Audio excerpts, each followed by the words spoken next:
Buzzwole should it get energy next turn. Yeah, Mewtwo can do a devastatingly large amount of damage. It does 20 plus 20 for each energy on your opponent's, attached to your opponent's active Pokemon. Right. So, it might do 40 base if it's one basic, just strong energy or something like that. But with Choice Band, that can add up a lot. Zach goes for the classic Ultra Ball play, discarding 2 fighting energy, which isn't too bad for his deck because he does play 10. Yep. Opting to go for another Buzzwole. Kind of going for a different setup than what we saw Mike do with that Bridget and everything. In this format, you've been seeing a lot of Bridgets. Right, and the interesting thing is that Zach's deck doesn't play Bridget at all, which I think is really interesting. It's just playing N, Professor Sycamore, Cynthia's, and Gizmos. So clearly that's been working for him, though. He's 501, so it looks like he just played that Max Elixir there, tried to get some fighting energy onto that bench Buzzwole, but it looks like it failed. So that's what happens when you discard 2 fighting energies, unfortunately. And a second one. Let's see. Go ahead and see. There is one. He does one. get the 1. All right. I think the big thing for Zach here is having him spread out the energy so that Mewtwo doesn't absolutely clobber him. Right. I think that's going to be the big thing right now. So we'll have to wait and see how he allocates his energy, but it'll be very important for him to realize during the game. Oh, the fresh Professor Sycamore. Perfect. Getting himself a fresh hand of 7 cards. And a third Max Elixir if he wants to play it. As well as a hand of energy, so he can attach one to that active Buzzwole that has a Fighting Fury Belt, it looks like. Yeah, it looks like a Fighting Fury Belt. So it looks like he's going to go for the Jet Punch. Going to do 40. If I were him, I'd put the 30 on the Wimpod with the energy. Yes. Yeah, I think that seems like the correct play at this point. Because just like last match, those Glycopods are big threats and put pressure on these decks because Jet Punch only hits for 30 on the active, 30 on the bench. Right. While you're hitting for 120 with a Glycopod. All right. Let's see. So it looks like Mike is going to go for... Looks like an Ultra Ball. Discarding an Enhanced Hammer and a Guzma. Seems fine. Wouldn't be surprised to see him get either a Tapu Lele, maybe like a Glycopod to start attacking. We'll have to wait and see. Yes, he's searching through his deck right now, weighing all of his options. He does go for that Tapu Lele, opting for the Cynthia. A fresh hand of 6 with our reprint of Professor Oak. Or Professor, yeah, Ponce. Professor Oak New Theory. Professor Oak's Theory. I got you, don't worry. Oh, thank you. So it goes ahead and plays that Cynthia, or as my friends like to affectionately call it, the new Professor Oak. So I'm going to get 6 new cards here. I think if you're Mike, probably want to see a Glycopod. I would love to see a Glycopod for him, honestly. To start exerting that pressure, we do see 2 Float Stones. Not a Glycopod, though. Not a Glycopod. Shame. Those Float Stones do help. They can start helping to set up the Garbodor. And we see the Mewtwo hit that I think that's going to be 140. For 140, I think, with that choice band. Yep, looks like it's going to be 140. I think that the biggest thing here is that I think Zach's kind of realized that, even though he is playing Garbodor, he probably isn't going to need it in this matchup because Glycopod Garbodor is good at, keeping its own items in and of itself, but it actually doesn't look like he's playing any Rainbow Energies or Trash Lance either. No. Oh man, this is a completely different Garbodor matchup than I thought it'd be. No. Oh boy. We did see Garbodor that plays Trash Lance Garbodor fall by the wayside in recent events due to the popularity of Zoroark. Right. He's just not able to hit as hard. Yeah. Items don't go. Factor in resistance and the fact that Zoroark's good at conserving items. It was just a 2-trick failure for good old Trash Lance Garbodor. So Zach does take the first knockout on a Wimpod that had energy, bringing that pressure down just a little bit. The active Trubbish does get a Float Stone, being able to retreat now, which is key. Yep. Allows for the Garbodor to set up its Garbotoxin now with its ability due to that Float Stone. So, gonna see the end come down here. I like this play. I think that Mike needs to get a Glycopod. I think that that's his biggest priority at this point. Although Mewtwo is pretty good here as well. I think it would be doing 180. Not enough to knock out the Buzzwole, but definitely enough to put on a lot of pressure. Yes, and that's what he needs to do. The Glycopod puts on all this pressure. He has locked abilities right now, which is pretty good. Though, honestly, Zach doesn't play many things with abilities. He only runs one Tapu Lele. Tapu Lele and plays his own Garbotoxin. He plays his own Garbotoxin. So honestly, that Garbodor is really not doing much, but it is a nice, just like, I can send you up for a 1 prize counter there. Right, exactly. It's kind of a nice buffer for sure. And obviously Garbotoxin is probably really good this format just because it shuts off trade, it shuts off all the Volcanion decks that came out of nowhere today. So just shuts down everything. We see that Mewtwo come back out, going to add a lot of damage. Yep, looks like they're figuring out math right now. It should be 180, I believe. 20, 40, 60, 90, 180. Yep. It's going to be 180 going on that Buzzwole.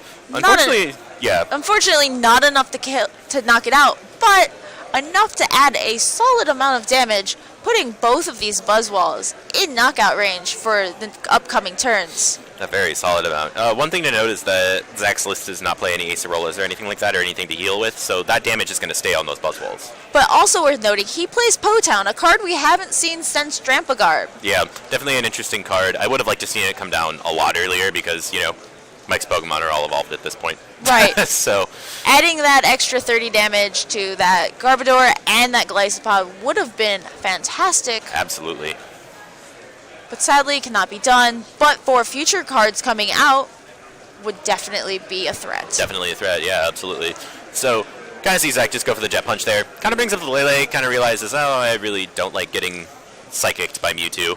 Kind of want to just leave that on the bench, and maybe next turn if you can't move it out of the active, I'll Jet Punch it, knock it out on the bench. But it looks like that Mewtwo's going to come up anyway. But like most Gliscopod lists, enough energy to start retreating unwanted Pokemon in the active position, bringing that Mewtwo back up for that cheeky 2-prize knockout. Oh, yes. My favorite. So we do see Mewtwo take the knockout with Psychic. Mewtwo was kind of a card that started seeing a lot of play as Buzzwole Lycanroc did really well back in the European International Championships back in December. Right. So did really well, and so people were starting to think about, what can counter this big Buzzwole that's starting to knock out everything. And Mewtwo's been a consistent counter for that. Hey, that Potown actually hurt Zach. He evolved his own Trubbish into Garbodor. Got 3 damage counters on there, and is going to go ahead, take the knockout with Jet Punch, and put 30 on that Gliscopod. Kind of softening it up for next turn. Right. We do see that Wimpod come down on Mike's side. An attachment of a Choice Band, it looks like, was played with there. But maybe, yeah. I mean, I think that he's going to get the knockout with First Impression anyway. I think he just kind of wants it there. Maybe if he wants to eventually, maybe cross and cut GX for 180 or Armor Press for 120, 30. He's opting to attach the Grass Energy to the Gliscopod that already has a Grass Energy instead of spreading the wealth with the other Wimpod. spreading the impressions, as I say. So he's going to go ahead and play New Professor Oak, a.k.a. Cynthia. Going to get himself a fresh 6 cards. I think this is really good. It looks like his list is only playing 1 Mewtwo, so I don't think that Zach will have to worry about it unless Rescue Stretcher that Mike is playing comes into effect. Right. So we see his hand. Looks like some Sycamores, some Tapu Leles. Nothing too exciting. But I mean, he's going to get the knockout here, so I don't think he's mad. So. Honestly, there were only 2 giant Buzzwalls there. Now we're left with the tiny 1-prize Garbodor. And Zach just has to pass. And Mike gets the energy, is able to knock out that Garbodor, and Mike takes a really quick game 1. Really convincing. 10 minutes for a game 1. Record time for this format. Record time for this format. Great to see, though. We saw Gliscopod dominate last game, and it's that's what it does. It's beast mode most of the time. Clearly, it's a really good attacker, and it's really good at conserving itself. It's just 1 energy, so it's really low maintenance. And also, it dishes out a lot of damage, so that's obviously something that attracts a lot of players. Right. So. And while Buzzwole is also very low maintenance, it's also low damage. Though it does put chip damage on the bench, it just can't compete most of the time with 120s, a 150, an Armor Press for 100 with minus 20 damage the next turn. Right. This Gliscopod is a tank, as well as being able to cycle through, being able to heal, all that kind of stuff. Yeah. Those 3 Acerolas in Mike Newey's deck are going to be key. Huge. And especially with Mike playing that 1 Palpad in his list, being able to recycle those Acerolas is really huge as well. Right. Because, as you can notice, a lot of the Zoroark decks are playing this Puzzle of Time card, but if you're not playing Zoroark, you're not going to be able to effectively draw into those puzzles, so a lot of these players have kind of accepted that they're not going to play it in their non-Zoroark decks. And looking over Zach's list, he doesn't play many Pokemon that are really helpful in this matchup.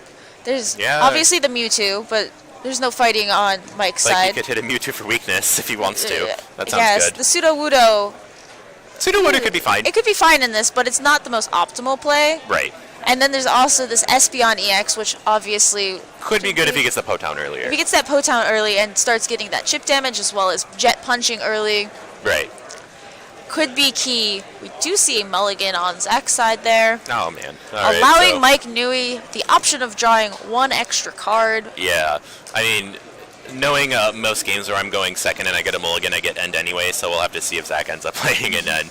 So, we're going to go ahead, cut the deck, hopefully get 7, gets a basic, hopefully, and hopefully we can start this game.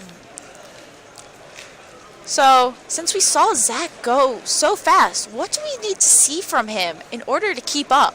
I think that the biggest thing for him is he's going to have to actually hit his max elixirs. I think that's big. You know how we saw him miss one of those earlier in the game. Him missing that meant that he couldn't hit that Knuckle Impact or that Absorption GX. So. Right, but we do see right out the bat, the Potown is down, as well as a Fighting Fury Bell and a Fighting Energy. And a Fighting Energy. Yep. This is one buff Buzzwole right now. Man, it is so buff. It's Buffwole. All right, it's going to play Cynthia. Going to draw 6 cards after shuffling his hand in. We do not see the end that is classically known for getting rid of that extra mulligan card. But Cynthia is honestly a very good card. I enjoy the fact. There's sometimes I don't want to give my opponent that extra new hand. Sometimes I'm like, I know you have a bad hand. Right. And Cynthia just brings that new, new hand to you. Laughing at them in the face like, you don't get a new hand. So, looks like Zach's just content with his board state. He's going to go ahead and pass. Not much else he can do turn 1. Exactly. Maybe get another Buzzwole. That's really about it, though. So, Mike is going to go ahead. He's got an Ultra Ball, so he'll probably go for a Tapu Lele this turn. Wouldn't surprise me. He opts for the Heavy Ball instead. And the cool thing is, if he wants to get a Wimpod, that ability only works while it's on the field. So, if he wants to get another Wimpod, it does have a retreat cost of 3. Yes. While it's in the deck. So he does opt for the Wimpod, it looks like, currently searching his deck to see what is prized, making his counts, checking it twice. Okay, Santa. So, gets another Wimpod. Seems pretty good. He had an Ultra Ball that he was eyeing, so I don't know if he's going to go for a Tapu Lele here. It looks like he's going to go back in, opting for a discard of a Golisopod. An Acerola. Acerola, possibly. Yeah. So he's going to do that. It is indeed an Acerola. He had a Sycamore in hand, so I don't know if he'd even want to Bridget at this point. I mean, he has 2 Pokemon. He's going to get a 3rd, so why would he go for a Lele for Bridget at this point? Right. Instead, we do see... And a 3rd Heavy Ball. A 3rd Heavy Ball. We do see the Mewtwo come down into play. Going to take a safe bet that he's going to go for the other Wimpod. Yeah, oh, yep. There we go. 3 Wimpods. That's pretty good. 3 of his 4. 3 of his 4. Not bad. 3 of his little Wimpies. Beautiful. So yeah, he's definitely going to play the Sycamore then based on what I saw in his hand. Right. I think at this point, he's going to be able to retreat with Wimpod's Wimpad ability, so if he can find a double Colorless Energy, he can start exerting pressure really quick. And with that 7-card hand that he's going to get now, it's very, there's a good chance that he does get that DCE. Right, because he does play the full 4 copies. So if he doesn't get one, I mean, I wouldn't be overly surprised. It looks like he didn't get it. That's not good. So it's going to give Zach another turn free of no damage. Still ends up retreating that Wimpod. Very safe play here. It's a good idea. You might as well use the ability while you can. Right. So going over to Zach, he's got the Trubbish. Looked like a Float Stone coming down on there. I don't know if he'd want to attach another Fighting Energy to this Buzzwole just because it's very prone to Mewtwo at this point. So looks like he's eyeing the N. He's just going to go for it. He's looking to get that Knuckle Impact. I think that at this point, maybe he's realizing that, Mewtwo is only going to do 180 at this point, and, I'm going to bet my opponent doesn't play Professor Kukui or anything like that. Right. So I think that he's just very confident that he can just put that on. He'll survive at least 1 extra turn. So, going to play N. Both players are going to get 6 cards. I think it's Zach. You want to get some more Buzzwole. You want to get some more attackers. You definitely need more attackers on the bench. There's just that lone Trubbish.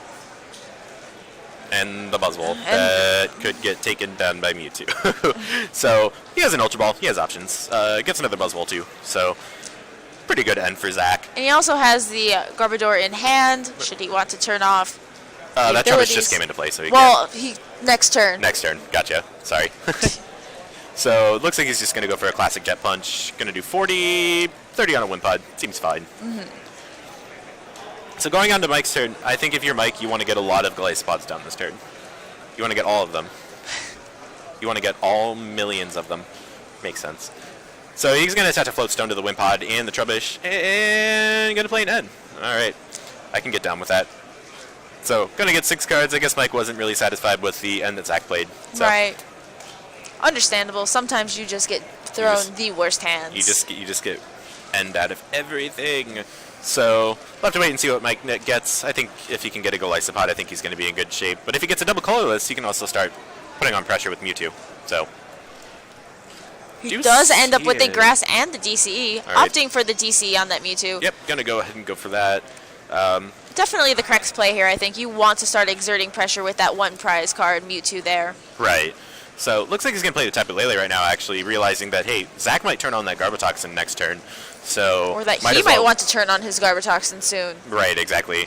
So, I think he's just kind of planning from that point on, like, I might not have abilities for the rest of this game, so why don't I just play my ability Pokemon at this point? Right. So he gets the Acerola off of the Tapu Lele. I think that's fine because, you know, he's either going to knock this Mewtwo out or he's not, if he gets a third energy or not. And so if he doesn't, he can just Acerola it, put the Float Stone thing up, and just whap at it again.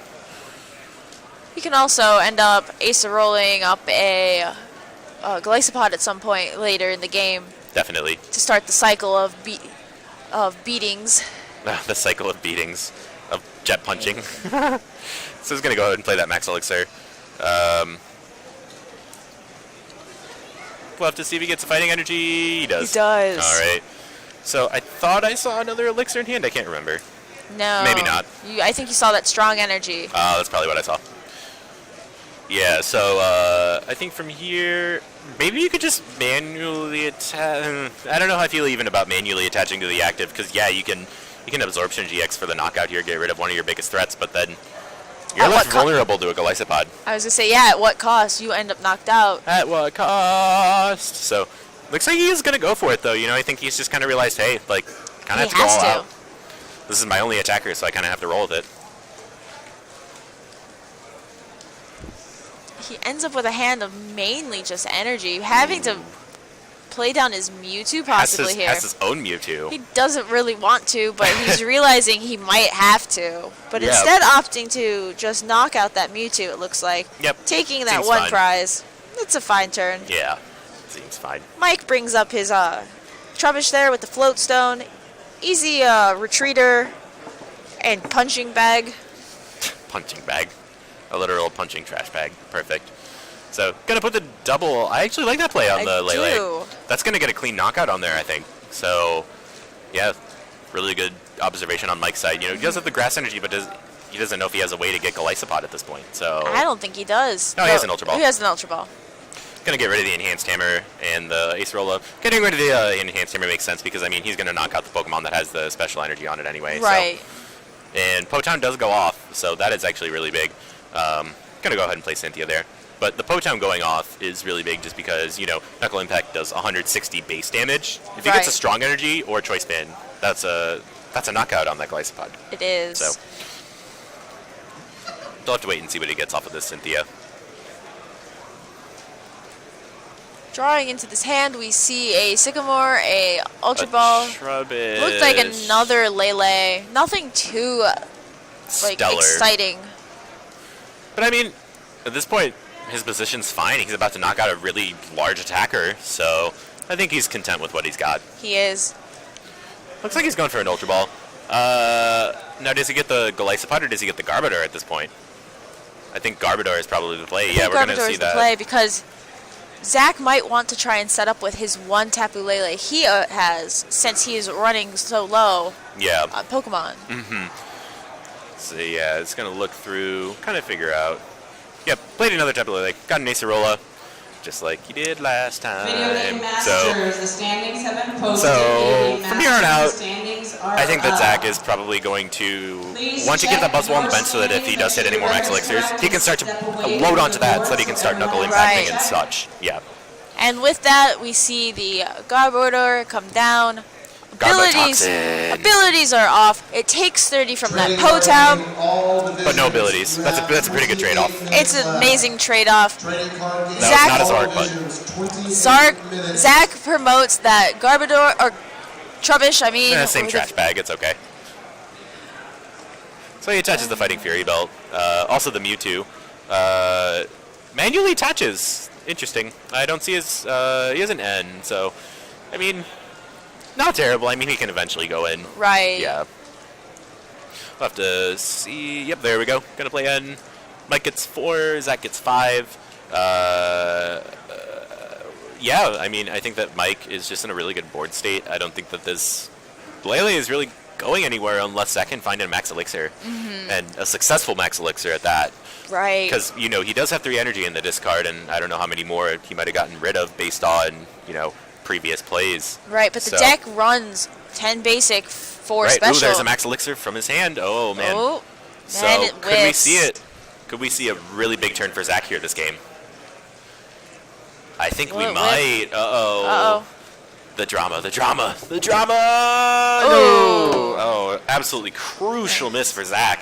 If he had hit that max elixir, he would have taken the knockout on that Lele, and he would have had a really good board advantage. Based on that camera shake, he did not seem through. He did not seem very happy. No, absolutely not. But he does have a Ultra Ball, it looks like. He does have the option of trying to get another Buzzwole out. Yeah. That is indeed an Ultra Ball. So let's see. Yeah, I don't think he's going to play it. I think he's just going to go in with a Jet Punch here. Seems like a fine play at this point. Right. So, yep, going to do the 40 damage thanks to that Fighting Fury Belt, and it's going to do 30 to that Garbodor. How do you feel about that damage going on the Garbodor as opposed to maybe like a Wimpod or something? I like it, but I also don't. I wanted to see it go onto a Golisopod I wanted or to a see it go onto Wimpod. that Golisopod that already had 30, because then it would put 60 on there, and then Espeon, well, no, Wimpod has 70. I'm good at math, I promise. I just thought it would be a possibly just more offensive attack.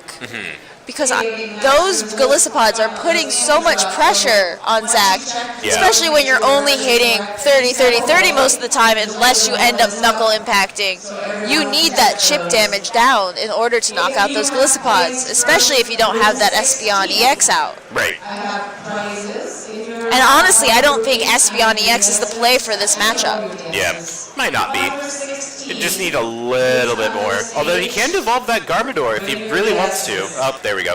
Gonna see a nice Guzma. Bringing up that Golisopod with the damage. Does he have an energy in hand? Or is he just kind of putting it up there in hopes of maybe he can pull something out if he's not having the best of hands? That's what it's looking like. So He's that's punching. It's actually really decent. It's going to put a nice 40 on that Golisopod, and then it puts another 30 on that Garbodor, and next turn it's in KO range for a Jet Punch. It is. And most important, it's not going to be hitting for 120 this turn. Should it get a energy, it needs to get out of this active in order to do massive damage. And that's also really weird for Mike as well, because he can play a Guzma sure to get out of it, but it's not hitting the Buzzwole at that point. Hey, but there we go. We do see that Guzma for the Team Skull guy. So he's going to go into the Garbodor with the Guzma, and it looks like he's going to retreat, take the knockout with that first impression from Golisopod GX. And that puts Mike down to 3 prizes. He's honestly sitting pretty at this point. He really is. Although, not to say that Zach doesn't have anything that he can't do, because he still has a decent position. He just needs an energy, and he can just wallop that Golisopod and destroy it. Right, and he does have Mewtwo. It's not the best attacker, but it's still an attacker. We do see this Guzma come down. He opts for the Wimpod. Ooh, interesting choice. I can see the merit. Does he not have the ability to get the energy is what I'm thinking here. I think that's what it is, because his hand doesn't look particularly incredible at this point. So, right. So it looks like he's going to do the Jet Punch. 40 on that Wimpod and knocks out the Garbodor. So abilities. Abilities are back online. And hopefully Mike can use those abilities to his advantage in this one turn that he's got with them. So I did see a Palpad in Mike's stand, I think, if I remember correctly. Depending on how many Acerolas he had to throw away, you know, Palpad might not be a bad option at this point. No, not at all. Because those are some very damaged Glissopods right here. Yeah, so Palpad is actually a really great card. It was actually printed back in the Flashfire set back in 2015. Sure, let's go with that. 14, yeah. It's an old card. Yeah, it's an expanded. Just got reprinted with a much better art for Ultra Prism. It lets you find 2 supporters in your discard, shuffle them into your deck. So it's kind of like a less overpowered VS Seeker almost. Right. But it's also a nice resource manager, Mike which is really nice. does get the Mewtwo down, has the DC in hand. Ooh. Does he have a way to get this Wimpod out? He does. The Guzma for a Golisopod, though. maybe he might just go for a crossing cut GX here. He might, and he's most likely going to. I think it looks like that. And there we go! Pal Pad Pad! Yes, I love Pal Pad. For a Guzma, and I'm going to guess an Acerola, Yep. which indeed he does Guzma go and for. Acerola. Yep, those are going to go right back into his deck. in. Can I just say I love that art on that Pal Pad? It's fantastic. I love really good arts, and that Pal Pad just looks real good. I might have to, like, go buy some from the vendors here. Maybe Yeti or Kiron's. Yeah. Like, actually, I'm considering it. Like, once this is done, I might just go get them. A commentator needs to play, too. So, anywho. So Mike's going to do that, and it looks like he is going to cross and cut GX this turn for the knockout on that Mewtwo. And he's just 2 prizes away from winning this game. He is. So, that's a really awkward position for Zach. That Buzzwole is heavily damaged. And that Mewtwo is a massive threat, even without that DCE. Yeah. It's only a 1 prize card if he knocks it out. Right. Mike has so many options to be able to knock this out. He could use First Impression. He could use Psychic. If there's enough energy on there, he could use Energy Drive if he wanted to. Right. So it all just comes down to whether or not Zach can hit some really good cards at this point. Zach does drop another Buzzwole and Espeon EX, opting to play an Ultra Ball here. Looking through his deck, seeing what he has left, and he doesn't seem to have much. He's looking at his hand, fidgeting with his discard. I don't think he has anything left. He opts to go for nothing. Yeah, that's not good. Oh, goodness. So, yeah, he's going to have to fail that Ultra Ball, unfortunately. If I remember correctly, I think I saw something in his hand that looked like a Sycamore. I can't really tell. Just because there's that second art of Sycamore now that came out. So, can't really tell. Or maybe that was a Guzma? Oh, it does look like he ends up possibly passing here. Oh, man. That's not good. Yep, looks like he's going to go ahead and pass. If there's a DCE for Mike, that's game. Choice Band, does he Choice have Band. the... Oh, man, this is dramatic. Does he have the DC? Does he Choice have Band. a way to attach? He only has N in hand in terms of a supporter. Ooh, and he goes for it. Oh, my goodness. Ending himself down to 2, giving Zach a fresh hand of 4. Oh, my goodness. This He is intense. risking it for the biscuit here. Oh, I would love me a biscuit right now. So he's going to go ahead and play that and get 2 cards. And if one of those 2 cards is a double colorless energy, Mike Newey's going to advance to 601. So here we go. Dramatic drawing. Drum roll, please. Like editors, can we ever get... He got it! He got it. There we go. All right, there you go. And Mike Newey just won round number 7 here at the Collinsville Regional Championships in a convincing